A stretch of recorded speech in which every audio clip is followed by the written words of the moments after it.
সবাইকে সংবাদ এক নজরে স্বাগত। সাথে আছে আমি সোনিয়া ইসলাম। রাজধানী ঢাকা ও আশেপাশের জেলার সার্বিক আইন শৃঙ্খলা রক্ষা ও নিরাপত্তা নিশ্চিতে 14 প্লাটুন বিজিবি মোতায়েন করা হয়েছে। এর মধ্যে রাজধানীতে রাখা হয়েছে 12 প্লাটুন। কার্যক্রম নিষিদ্ধ আওয়ামী লীগ ঢাকায় লকডাউন কর্মসূচি ঘোষণার পর থেকে ককটেল বিস্ফোরণ এবং যানবাহনে অগ্নিসংযোগের মতো ঘটনা ঠেকাতে এবং নিরাপত্তা নিশ্চিতে বিজিবি মোতায়েন করা হয়েছে। বৃহস্পতিবার শেখ হাসিনার মামলার রায়ের তারিখ নির্ধারণ ঘিরে আন্তর্জাতিক অপরাধ ট্রাইব্যুনালে নিরাপত্তা ব্যবস্থা জোরদার করা হয়েছে। এদিকে জুলাই অভ্যুত্থানের প্রথম শহীদ আবু সাইদ হত্যা মামলার বেগম রোকেয়া বিশ্ববিদ্যালয়ের সাবেক ভিসি হাসিবুর রশিদ সহ 30 জনের বিরুদ্ধে দ্বাদশ দিনে সাক্ষ্য গ্রহণ হয়েছে। চাইলেই যে কেউ নির্বাচন বাধাগ্রস্ত করতে পারবে না বলে মন্তব্য করেছেন বিএনপির স্থায়ী কমিটির সদস্য আমির খসরু মাহমুদ চৌধুরী।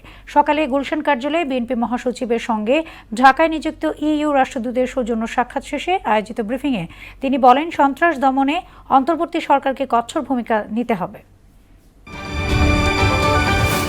2024 সালের নির্বাচনে অংশ নেওয়া আওয়ামী লীগের স্বতন্ত্র প্রার্থীদের আগামী নির্বাচনের সুযোগ না দেওয়ার বিষয়ে প্রধান নির্বাচন কমিশনের কাছে স্মারকলিপি দিয়েছে গণ অধিকার পরিষদ। সকালে নির্বাচন কমিশন ভবনে সিইসির সাথে সাক্ষাৎ শেষে সংগঠনটির সাধারণ সম্পাদক রাশেদ খান বলেন, ডামি ভোটে অংশ নেওয়া ব্যক্তিরা কোনোভাবে ফেব্রুয়ারির নির্বাচনে অংশ নিতে পারবে না। গাজীপুর 6 আসন পুনর্বহালের দাবিতে ঢাকা ময়মনসিংহ মহাসড়ক অবরোধ করে বিক্ষোভ করেছেন রাজনৈতিক নেতাকর্মী সহ স্থানীয়রা।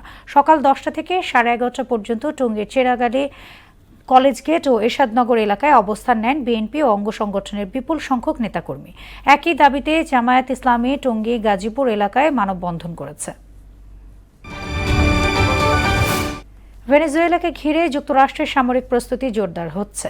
এরই মধ্যে মার্কিন বিমানবাহী রণতরী জেরাল্ড ফোর্ড লাতিন আমেরিকা অঞ্চলে প্রবেশ করেছে। জেরাল্ড ফোর্ডের সঙ্গে 8টি যুদ্ধ জাহাজ, একটি পারমাণবিক শক্তি সম্পন্ন ডুবোজাহাজ এবং F-35 যুদ্ধ বিমান ক্যারিবীয় অঞ্চলে পৌঁছেছে।